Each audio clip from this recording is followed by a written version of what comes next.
Readers Entertainment Radio presents Booklights with your host, author Lisa Kessler. Booklights, where we're shining a light on good books. It's Monday again, everyone. Can you believe it? Welcome to Booklights. Thanks for tuning in today. So today is very exciting because we have author Eric Asher on. And if you remember, a few weeks ago, I was vamping till ready. I had no idea that poor Eric was part of the big Verizon blackout. He had no phone, no internet, no anything. Poor guy. So anyway, I'm super excited that we got him rescheduled to come back on.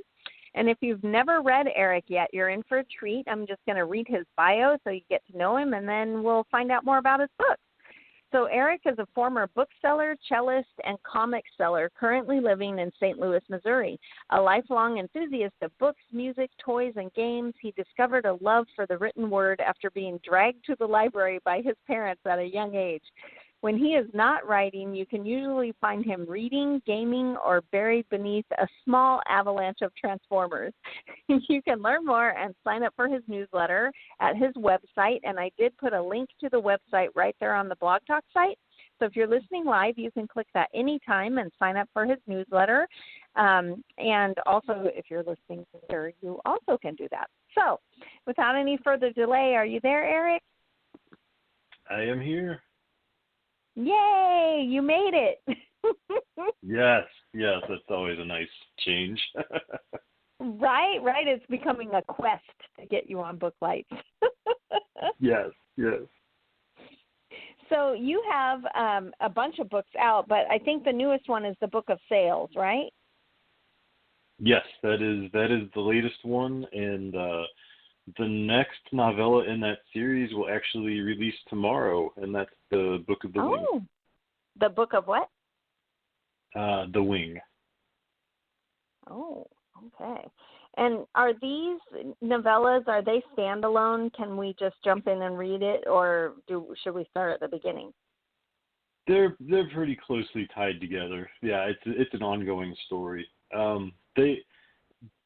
Each part is kind of like a piece of a quest, but the stories themselves are self-contained. You just won't have as much reference as to, like, why are they going on a quest for this little coin? Why is this important? Yes. So this is part of the Vesic series, right? Correct. And can you tell if somebody hasn't read that before, what's it about?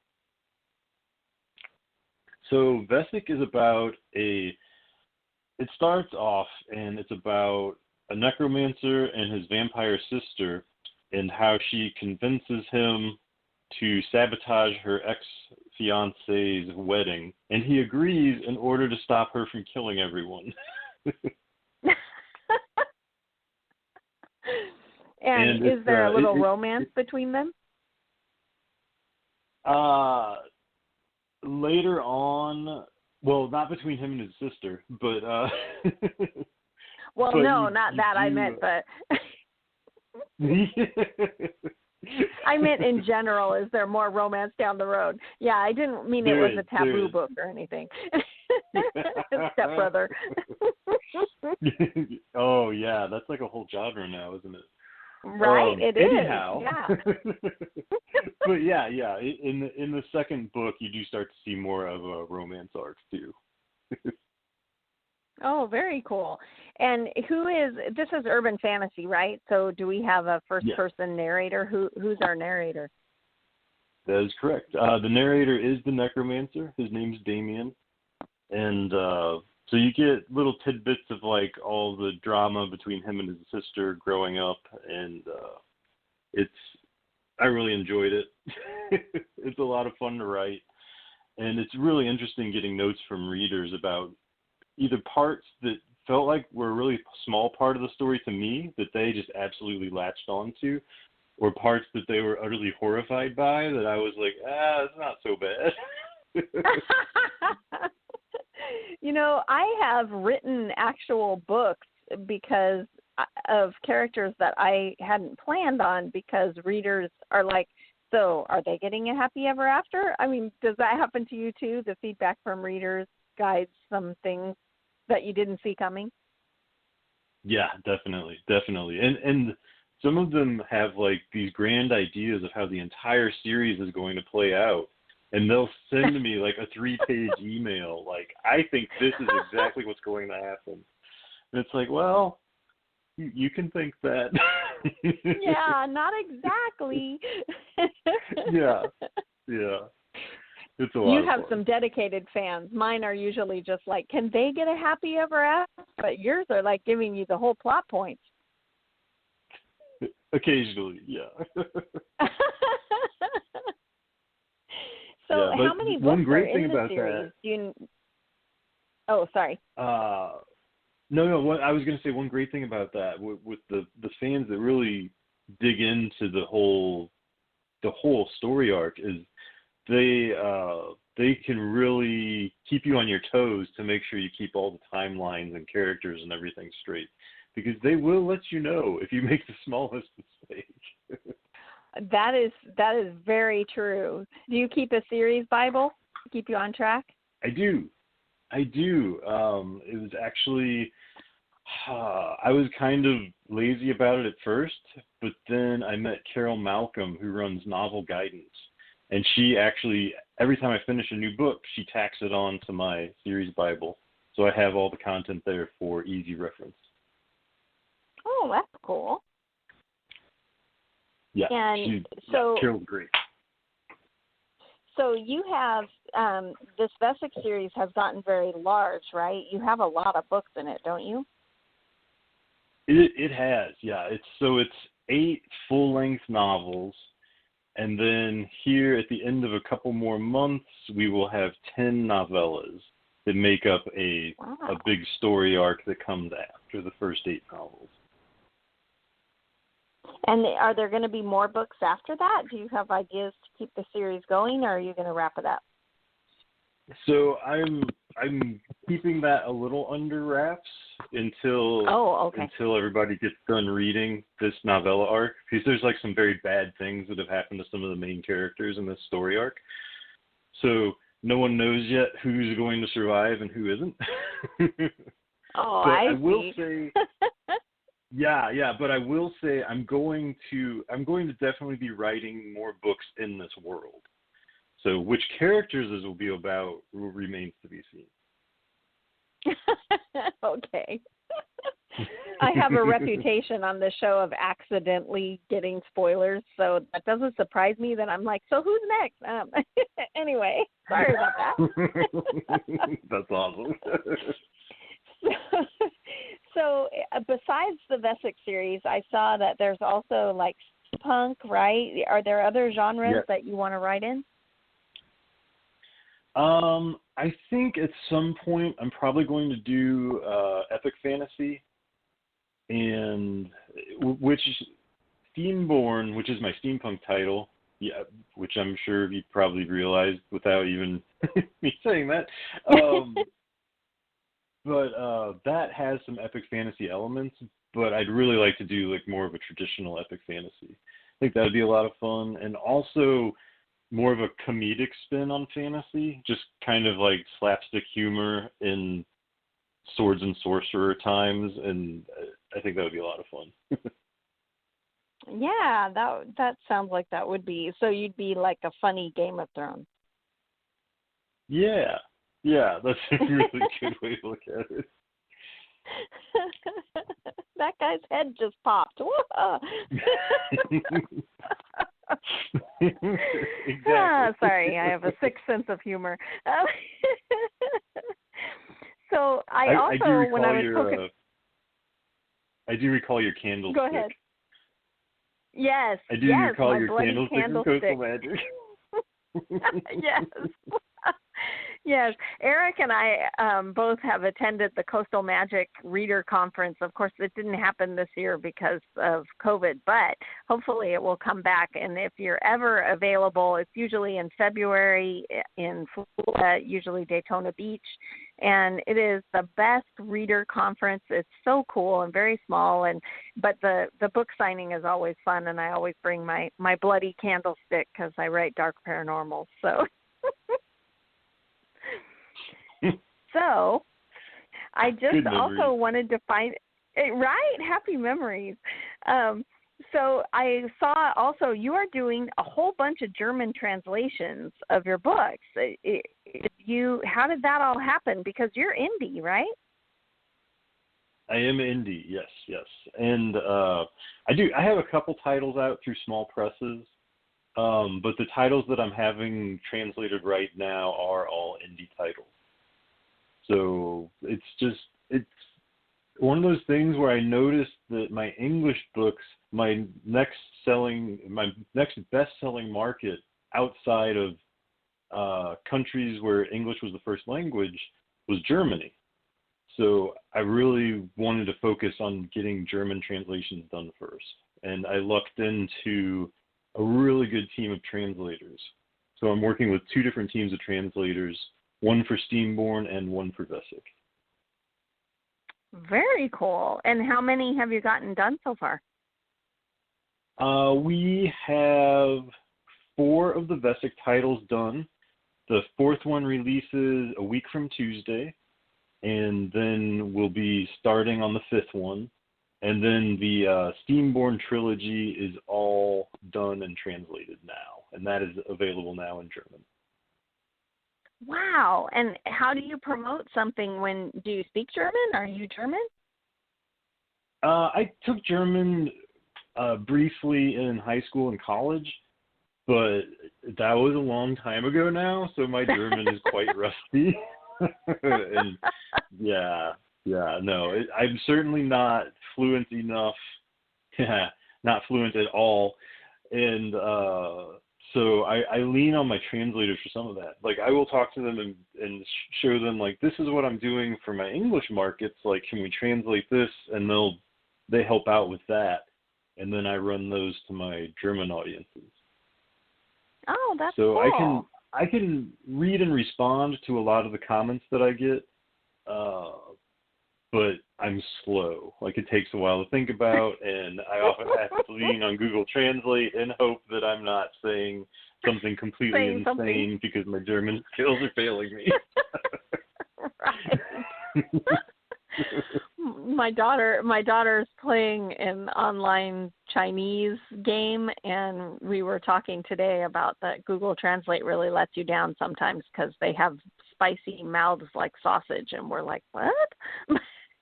What does that even mean? Yeah. My favorite thing is when you yours plug is better. a sentence in. When you plug a sentence in and it like just tells you that every word means the exact same thing, and it's like, no, that's not right. Yes. Trust me, Google, that's not right. So I also wanted to ask you, I mean, I read in your bio that you were a bookseller and all that kind of thing, but what was your writing journey like? I mean, when did you decide, I think I could write a book? And did you take classes? Did you join a writer's group? How did it all happen for you? So I took some writing classes. I had a really good writing teacher. It was actually just an English class, but we did a lot of writing projects in high school. And then in college, I took a couple writing courses, but nothing overly intense or, no MFAs or anything like that.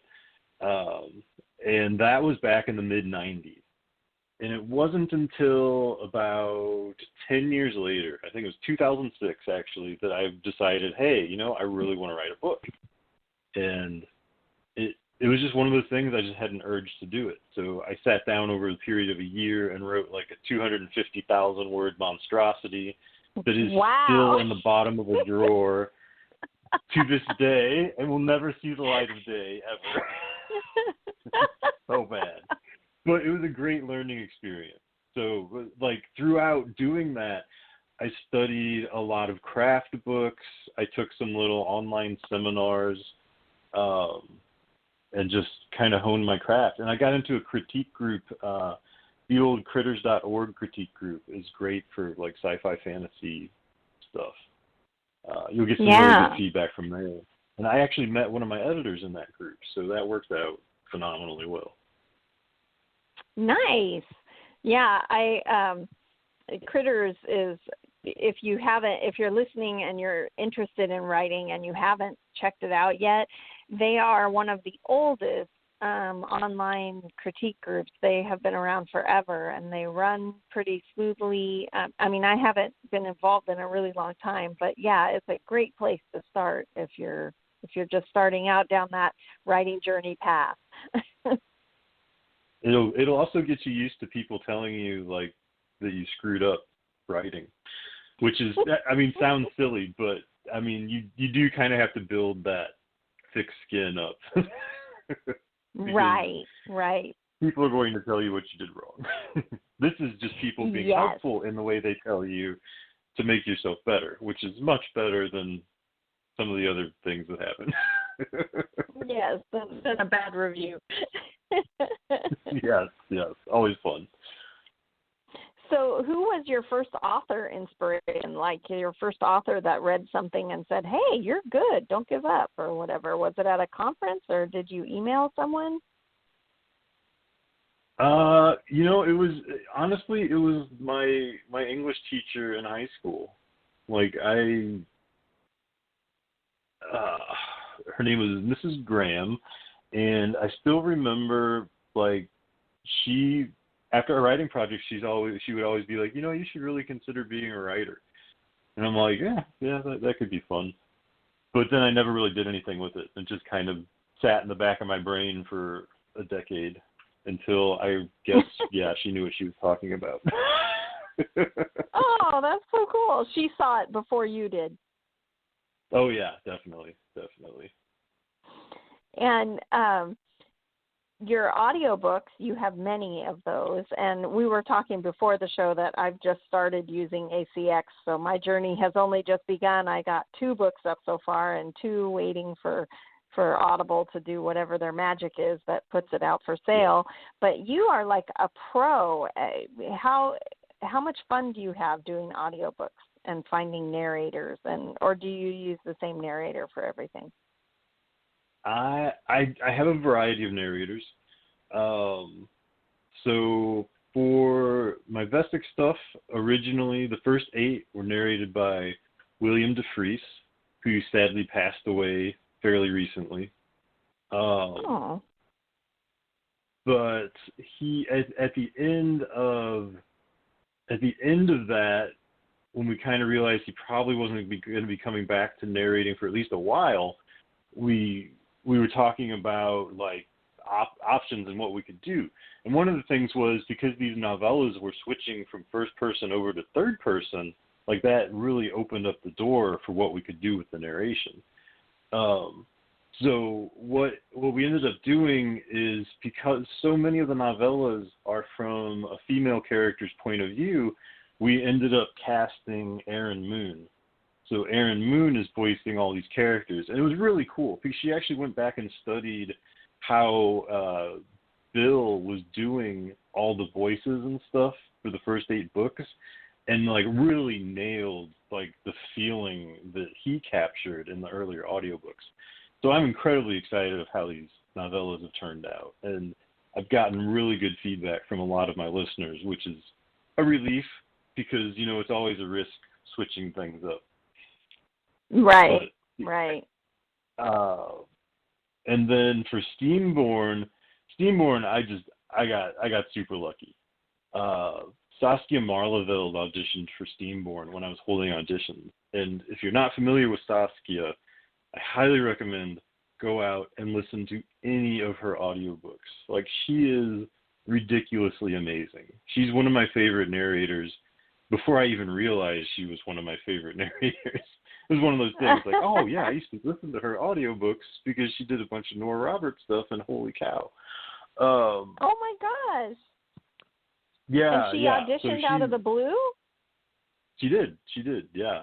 I held open Wow. auditions for Steamborn and one of her friends or coworkers. I'm not sure what their relationship was at the time. Pointed it out and had her audition. Now, a funny story that came out of that. One of the other auditions that was one of like my top 10 of the people that auditioned, I ended up not casting him.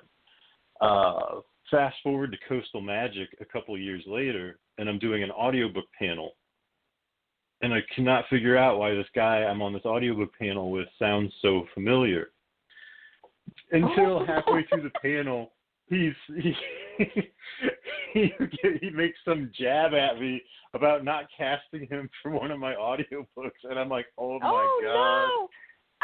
No. He auditioned for Steamborn, but it worked out so well because he is actually it was, but it was hilarious. It was Joel Frumpkin, if you know Joel, and but we ended up working together for my Mason Dixon audiobooks, and he does an amazing job on Mason. Like I can't imagine anyone else recording those.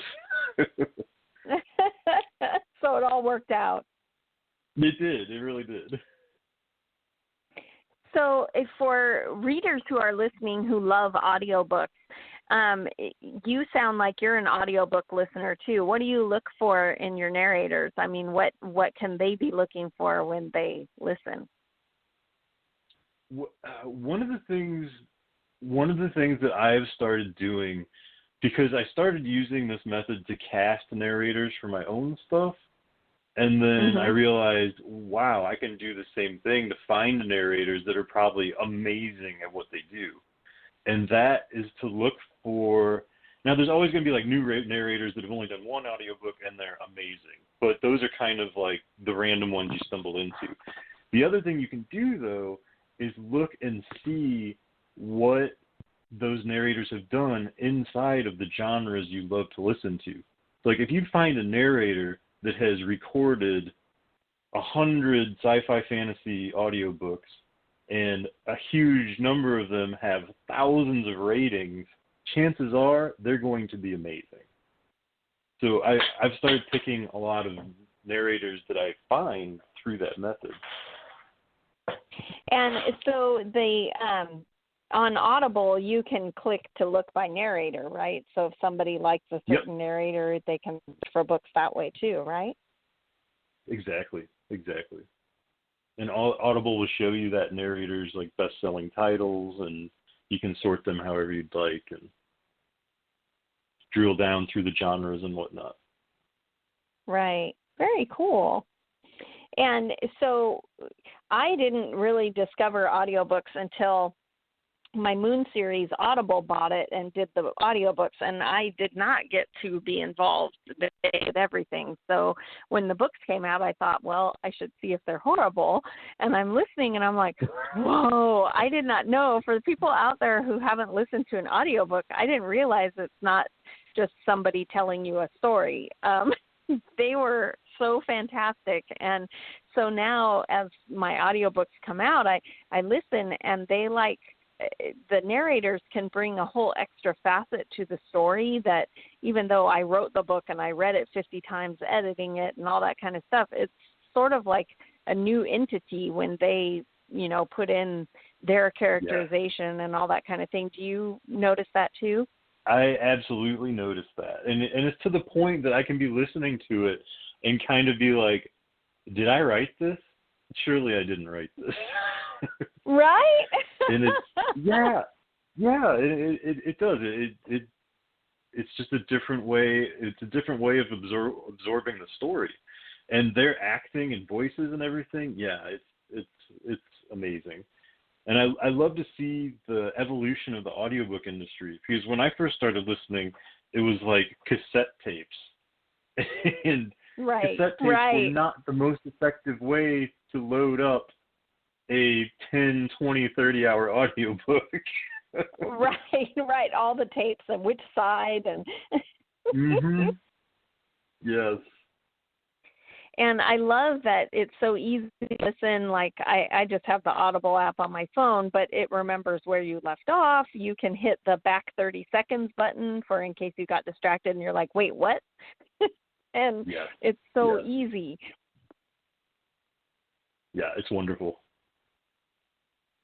So everybody out there who hasn't listened to an audiobook yet, go grab one of Eric's and have fun because they are quite the adventure.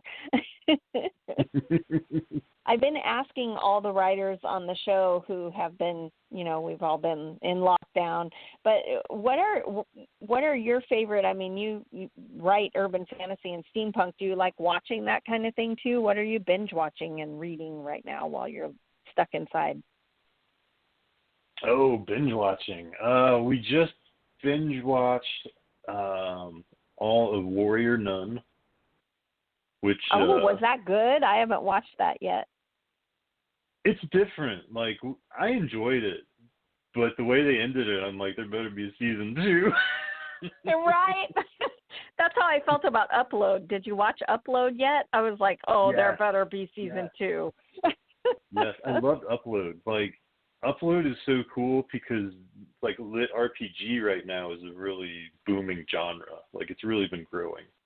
And things like Upload just play right into that. So I love seeing that come to the screen as well. That's really cool. Yeah, and the whole idea that you could upload your consciousness was very interesting, and all the ramifications, and it was a great show. Yeah, I really enjoyed it. I don't know if you ever read Tad Williams' Otherland series. Mm-mm.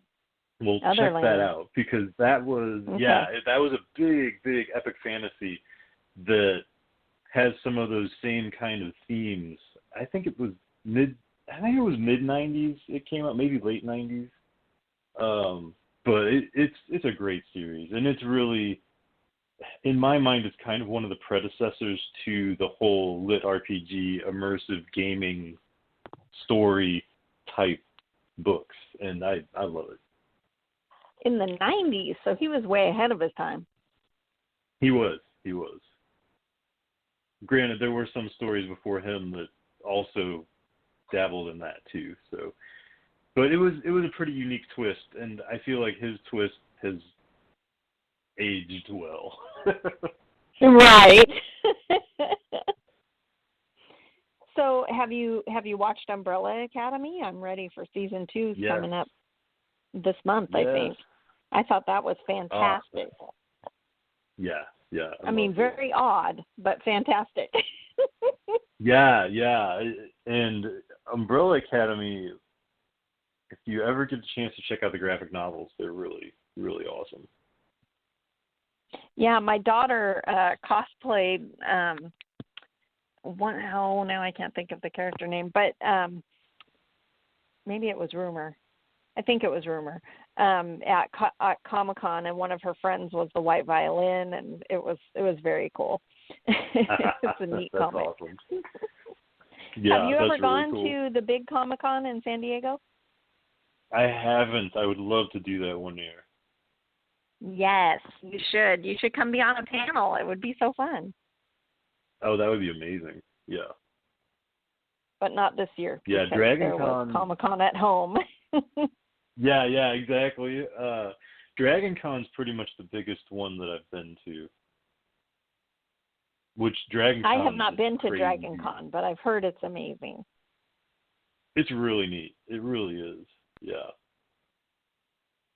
But yeah, I'd still love to go to San Diego one year. Yes, definitely come out, but let me know so we can meet up. Yes. All right. So we're running out of time, but I wanted to, you have a book coming out tomorrow, right? How can readers get a hold of you? Are you going to have any promos going? So you can always catch me at ericrasher.com, and you can also catch me on just about any social media. Just close off the URL with /EricRAsher, and that will probably be me. Yay. And in the meantime, this week, the first 6 Books of the Dead are on sale for only 99 cents each. So scoop them up if you want to check them out. Yeah, 99 cents. Go give Eric a try.